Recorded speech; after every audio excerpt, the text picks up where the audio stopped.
Hello friends, मैं हूं आपकी सुषमा पंडित। आप सभी को सादर प्रणाम करती हूं। आज मैं आप सबके लिए बहुत ही मज़ेदार चुटकुला कहारवा गीत लेके आई हूं, तो आप लोग वीडियो को फुल देखिएगा, बीच में इसकी बिल्कुल मत कीजिएगा। और गीत कैसा लगा ये कमेंट करके ज़रूर बताइएगा और ढेर सारा प्यार आशीर्वाद दीजिएगा।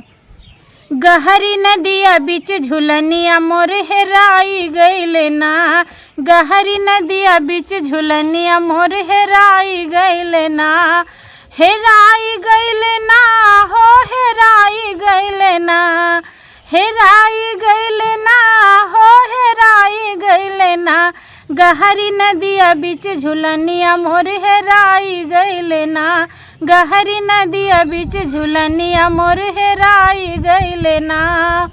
हेरत हेरत भइले ठीक दुपहरिया, हेरत हेरत भइले ठीक दुपहरिया, ठीक दुपहरिया हो ठीक दुपहरिया। ससुरु आई गइले ना, ससुरु आई गइले ना, झट से काढ़ी हम घुंघुटवा पटला जाई गइली ना, झट से काढ़ी हम घुंघुटवा पटला जाई गइली ना।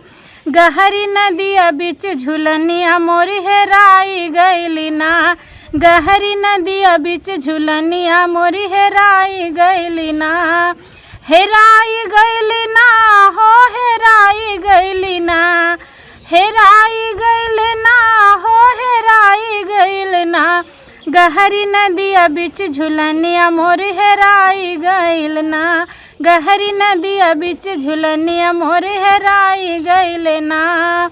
हेरत हेरत भइले ठीक दुपहरिया, हेरत हेरत भइले ठीक दुपहरिया, ठीक दुपहरिया हो ठीक दुपहरिया, ठीक दुपहरिया हो ठीक दुपहरिया। जेठवा आई गइले ना, जेठवा आई गइले ना, झट से काढ़ी हम घुंघुटवा पटला जाई गइली ना, झट से काढ़ी हम घुंघुटवा पटला जाई गइली ना।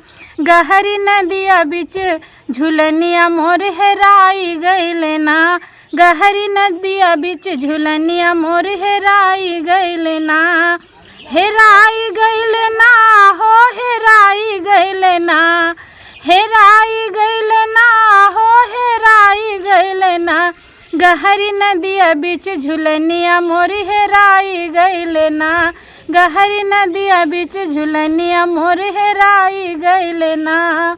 हेरत हेरत भइले ठीक दुपहरिया, हेरत हेरत भइले ठीक दुपहरिया, ठीक दुपहरिया हो ठीक दुपहरिया, ठीक दुपहरिया हो ठीक दुपहरिया। देवरू आई गइले ना, देवरू आई गइले ना, झट से मारे हुई नजरिया पटला जाई गइली ना, झट से मारे उ नजरिया पटला जाई गइली ना। गहरी नदिया बीच झुलनिया मोर हेराई गइले ना, गहरी नदिया बीच झुलनिया मोर हेराई गइले ना, हेराई गइले ना हो हेराई गइले ना, हेराई गइले ना हो हेराई गइले ना, गहरी नदिया बीच झुलनिया मोर हेराई गइले ना, गहरी नदिया बीच झुलनिया मोर हेराई गइले ना।